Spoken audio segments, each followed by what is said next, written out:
Hi, I'm Angella Sharpe, and welcome to the Daily Mix. I hope you had a wonderful weekend. I had a fantastic weekend. I got to see my sister and her husband and her little tiny baby, and I have no photos to share with you, but that is, by design, of course. But I have to tell you, he's not quite 2 yet. He'll be 2 in December, and there's something quite adorable about hearing an almost 2-year-old try to say my name. Angela must be a little bit difficult, so it came out all sorts of different ways, but I absolutely loved it. Plus, we got to go to the Great Forest Park balloon race. Now, a lot of the balloons didn't even go up, though only a couple actually went out of the park. So I didn't get to chase like I usually do with my dad, but we did get to catch one in the park. And anytime a balloon goes up in the air, it's a good day. So I love the Great Forest Park balloon race. If you missed it, you have to make sure you write it down on your calendar for next year, because you don't want to miss all the fun. Now, later on in the show, I'm going to have GySgt Kappos here with us from Toys for Tots. He's going to tell us everything we need to know about donations and volunteering, and of course, how you can register for some toys. So let's get started on today's Daily Mix.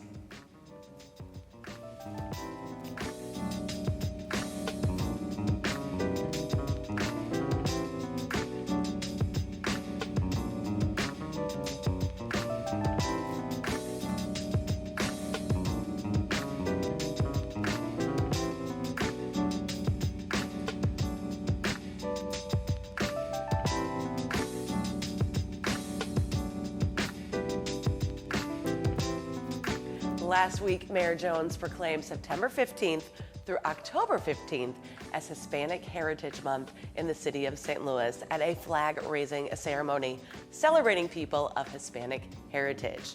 This Friday, the celebration continues with the International Food Day and a resource fair. All are welcome to come out and enjoy this free day of family fun. Enjoy food and drinks, learn about financial and community resources, and more. It all takes place this Friday, September 27th, from 11 a.m. to 1 p.m. in the Rotunda at St. Louis City Hall. For more information, you can send an email to garthr@stltreasurer.org, or you can call the number right there on your screen.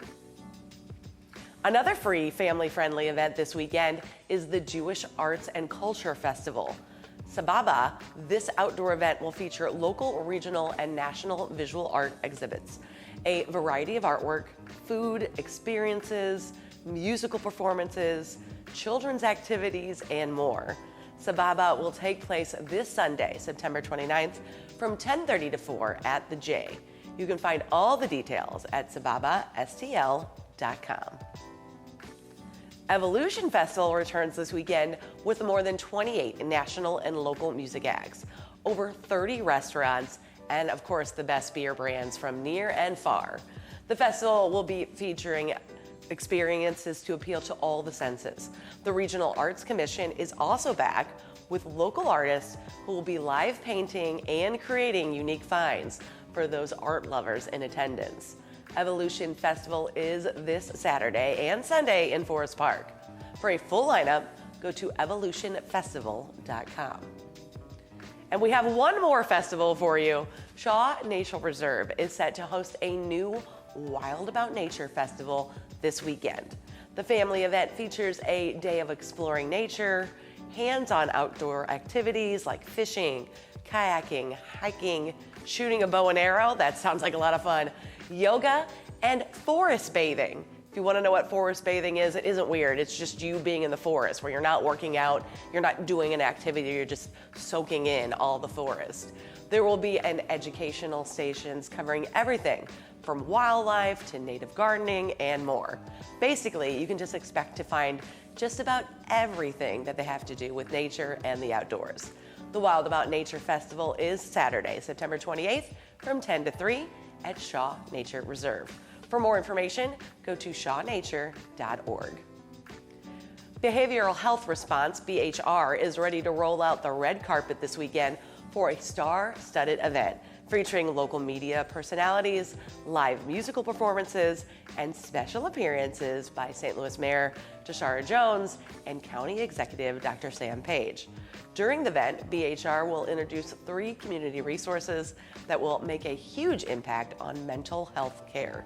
Find out what they have planned for the rest of 2024 and into 2025 at this free red carpet event at 21C Museum Hotel, St. Louis, this Sunday, September 29th. Follow them on Facebook and Instagram or at bhrstl.org to learn more. The Repertory Theater of St. Louis 2024-25 season is now underway, and they are kicking things off with a suspense thriller, Dial M for Murder by Frederick Knott. Passion, blackmail, revenge. This murder mystery has it all, including a killer cast, all with ties to St. Louis. You can see Dial M for Murder on stage at the Loretta Hilton Center at Webster University through October 13th. For showtimes and more information, go to repstl.org. And make sure you mark your calendars for Tuesday, October 1st. That's when St. Louis will be celebrating National Night Out. The purpose of National Night Out is to bring together residents and law enforcement and help strengthen the trust between them in an effort to make neighborhoods safer. It's an evening of fun, food, fellowship, and this year the time has been increased for the block parties, now starting at 4 p.m. and running until 9. You can find a block party near you. Learn more at stlouis-mo.gov. Just search National Night Out. Now, of course, STL TV made it out to some of these awesome block parties last year. So if you're not sure what National Night Out is all about, this might help. Take a look. Hi, I'm JoJo with STL TV, and we're dropping by some National Night Out block parties throughout the city of St. Louis. So let's check them out. So I think what nights like this show is that different organizations from our community, whether they're nonprofit, government, just people from the neighborhood, can come together to have a good time and get to know each other so that we're all kind of on the same level when we talk about community events and community issues. Yeah, because it's all about community, all about safety. It's a safety, and it's also a collaboration with the police department, correct? Absolutely. So far here, I think we have one police officer and one park ranger. So it's basically showing kids and adults that the officers are part of our community too, and that they have the same issues that we as regular citizens have. Well, I'm the center director here at Wold Center, so I run the center, but I partner with IT and Mike Brown, Chosen for Change, and this is our second year doing this. So this year is even bigger. You see all the people out here. I mean, we just love what we do. So this is something we try to do for the community. How are you enjoying the event so far? I am enjoying the event very nice. We have free food over here, free drinks, free games to play for all ages, anybody, I'm having a wonderful time, I'm enjoying the time out here, This is an event that we put together. When I say we, people in our community. And we had it in 3 different parks simultaneously, and it's in the 13th ward. And so we had 3 young men that stepped up to the plate to coordinate the whole event.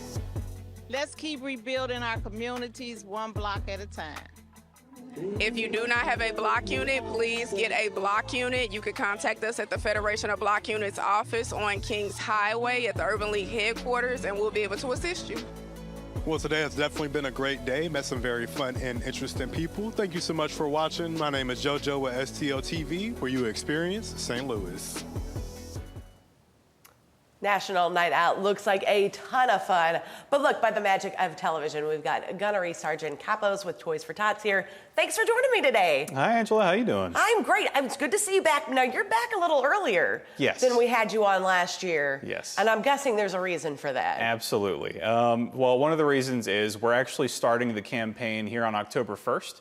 And honestly, not many people think about toys, especially before Halloween's happened. Sure. But trust me when I say this, everything helps. And the sooner we get the campaign started, the sooner people start seeing these boxes around, then the easier we can have as far as our holiday season is concerned from our perspective at the campaign. I love it. So Toys for Tots is something I think people are very familiar with the boxes out and around. But somebody who maybe isn't new here, can you kind of give them the Cliff Notes version of toys? No, it's actually a really good point. What we do is we end up putting these boxes around if an individual or say an organization requests a box.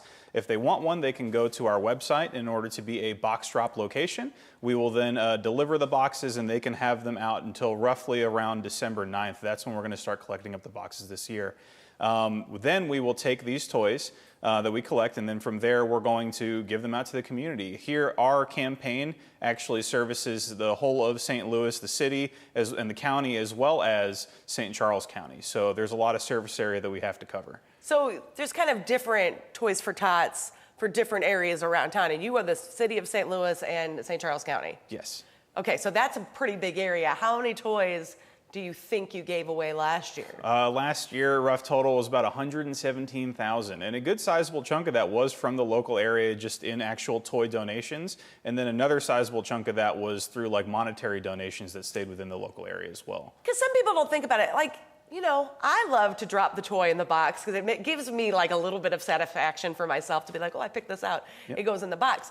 But some people, we're busy. We're moving around a lot. Some people just maybe want to throw some money at it, and that is okay with you. We absolutely understand that not everybody immediately remembers about, hey, there's a toy that I need to go grab, or you walk past the box and you forgot about it and think, oh, next time. One of the things that we definitely do is we have a local kind of donation QR code that we're putting on these boxes this year. And all that money goes straight to our campaign fund for us to service our areas. So if I donate to that QR code that's on the box in the local area, that money is going to stay to the toys for the local kids. Yes, and we have a very good, the foundation in and of itself has a really good ratio of kind of cost for like, hey, for us at the campaign level, 85% of our costs go to toys. So 85% of the money goes to toys, and that's why we try to mitigate our expenses for like other things very to small amounts, which is why we rely so heavily on things like donations and other stuff like that. Right, well, in the world of donation, you guys might have something secure, but other locations might not with warehouses. So you have to have a really large area to kind of get 100,000 toys out. Yeah, it's definitely a process. Like you said, we do work out of a warehouse for the holiday season.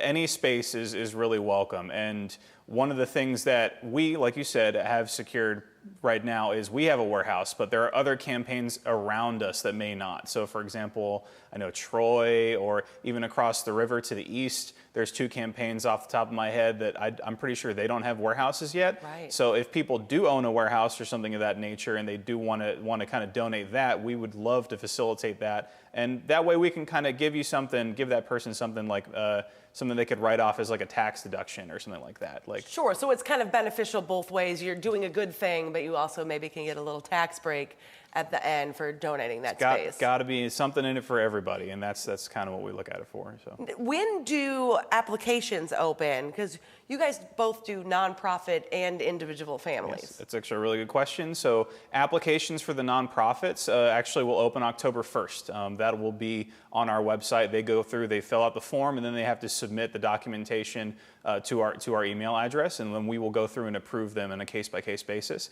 We love when that happens. We love because we can't reach the kids just with our team alone, and we do really rely heavily on the individuals in the community to help further that outreach. But as well, we do individual families, and that portion of the website will open come around the 1st of December. So we'll kind of go through, and that way I have an understanding of how much toys we have to work with and how many families we can kind of directly work with from our warehouse. So obviously, the more toys or the more money that's donated to the program, the more toys, the more people you can help. Yeah. When you are giving out a toy, is that the best joy of this?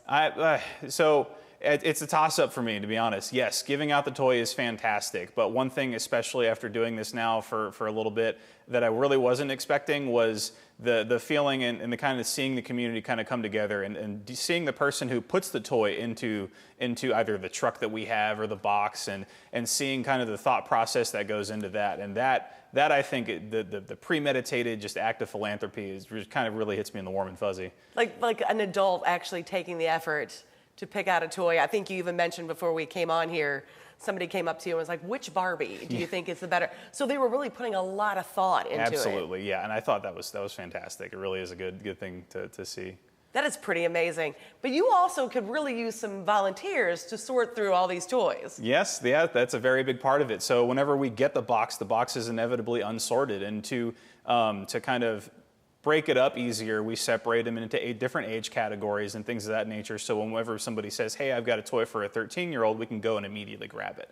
So volunteers at our warehouse, fantastic. We love it. We have a kind of a small team of Marines, and so any person that we can have at the warehouse really does help. That could be people from churches. It can be, we can even make it so that the volunteer hours go towards, say, high school accreditation. So.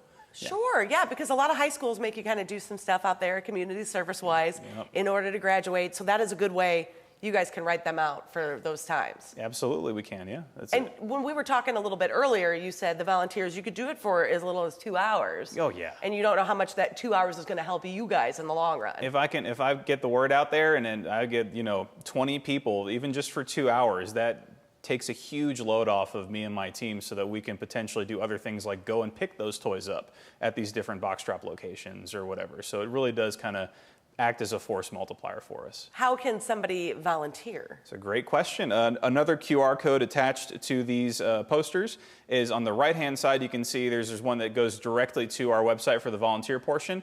But in worst case scenario, if you can't find the QR code, you can definitely find our Bridgeton, Missouri Toys for Tots campaign, and there is a link to the volunteer form on there. We can even separate it out into the shift that you're willing to work for, or if you're willing to do other things like drive or maybe even cater food or something along those lines. Kind of any volunteering helps. Anything helps. We're all about it. You guys got everything going. So these boxes are going to start popping up when? Oh, pretty much as soon as possible. I've already got plenty of requests for boxes from a myriad of different institutions. But if you want to know where the boxes are, one thing I kind of forgot to mention before we started talking, there's a Toys for Tots app that's actually very new. There's an app for that. There's an app for that. And you download the app and you can hit find Toys for Tots location near me, and then it actually brings you to a map and you can hit donate or search this area, and all the little red pins will be different box locations that we've approved. I love that. And I love how other charities, other organizations can kind of help with that. I know that some people will do like a car show, and their entry fee is to bring toys for the Toys for Tots box. Oh, yeah. And to see the box kind of fill up is rewarding in itself, but then you guys get to pick it up, sort it out, take it out there. There's a lot that goes into this. I feel good when I put the toy in, but there's so much more that happens. Oh, absolutely. There's a lot going on behind the scenes, and whether it's donating a toy, whether it's donating your time, donating a space for us to work out of, a truck for us to drive around, a lot of these things all help to make the holiday season successful from our perspective. I love that. We've been showing some photos while we've been talking, and there's one of you and a bunch of kids and teddy bears all over the place. Yeah. What is that experience like? Last year, well, specifically for that event, last year, Build-A-Bear donated a slew of toys to the National Foundation, and I just was lucky enough to be the spokesperson and kind of the representative for the foundation, for the Toys for Tots Foundation, and to talk to the president of Build-A-Bear and do a little ad campaign for them, and that was wonderful. That was a really good time, to be honest. It's cool. You look like you're covered in teddy bears. Oh, they drowned me. It was a good time. Is there any age group that you've noticed over time that maybe gets left out on the toy buying experience? That's actually a really good question. So when people donate toys, they typically think of kind of anywhere from the baby to the toddler stage. Mm-hmm. I would say that a lot of the portion that does get left out, I would say, is the older kids. So we do have a toy category for like 10 to 13. Things that would work really well for that. I mean, everybody thinks about, basketballs, footballs, but as well other things like makeup kits for like young girls or things of that nature. But the older category, I would say last year was where we were lacking a little bit. Well, let's go. We talked about a lot of stuff really quickly, but let's go through. Okay, if I want to register, or my community-based 501c wants to register, how do I do that? You go to the website, and then from there you're going to go to the Request a Toy section, and then there's going to be a link specifically saying like institutions or organizations, something along those lines will be there. Now, if I want to donate money, how do I do that? Again, to the website. Okay. So there are 2 ways to donate money. So you can go to the national website and donate that money there. That can go to kids anywhere. But I do know that some people are very particular that they want their money to stay within the community in the local area. And from there, I say you have to navigate to our specific website at the Bridgeton link. Or find a QR code on a local box. Exactly, or find the QR Okay. code. All right. And then donating warehouse space. You said you might have that secure, maybe not. But how do people kind of reach out to their local Toys for Tots to see if they could use the warehouse space? From that, I would definitely say the email. So the email's a really good link. I've got a ton of emails I need to sift through when I get back to the office, but that is a good direct link to see, like, hey, is there anything like you can donate, like a service-wise? Sure. That would definitely help out there. And the volunteers, are you taking those yet, or are we not quite there yet? We have opened up the volunteer form, yes. Okay. I need to broaden the volunteer schedule base to include certain dates, but there are already some dates that are accounted for. And as you go through and you can pick on the form, hey, I want to volunteer for this day, or I wanted to volunteer for that day, so that way you kind of got an idea of what's going on. Like where you want to do it. All right, so did we cover it all? I'm pretty sure it was definitely a lot. Woo, there's a lot of information. You might have to watch through this a couple times. Is there anything you want to tell everybody about why they maybe should donate to Toys for Tots? Yes. Well, anytime we think about the holiday season, we think about, just growing up, having a good time when you're a child, but definitely think about those times where there are other families that may not be as fortunate to have just a plethora of gifts to give to their children. So just think, hey, you could be that person, that influence to that young child, and just make a family's holiday season that much better. And I got to also as well say thank you. Last year it was definitely hard for us for sure, but the community made our campaign season last year definitely worthwhile. It was a really good blast. I love it. Thank you so much, Gunnery Sergeant Kappos, for joining us with Toys for Tots. Everybody needs to go follow the Toys for Tots. You can check out their website. We've put that there on your screen. They also have a Facebook page, so you can kind of keep in line and see where maybe the box is going to be, how you get that app. And then after you do that, make sure you connect with us on Facebook, YouTube, X, and Instagram. Let us know what you think. We want to hear from you. Where do you want us to go next? Who do you want us to talk to? And don't forget to download the STL TV Now app and stream us at home or on the go. That's going to do it for the Daily Mix. We keep it right here on STL TV and Experience St. Louis. I'll see you next time.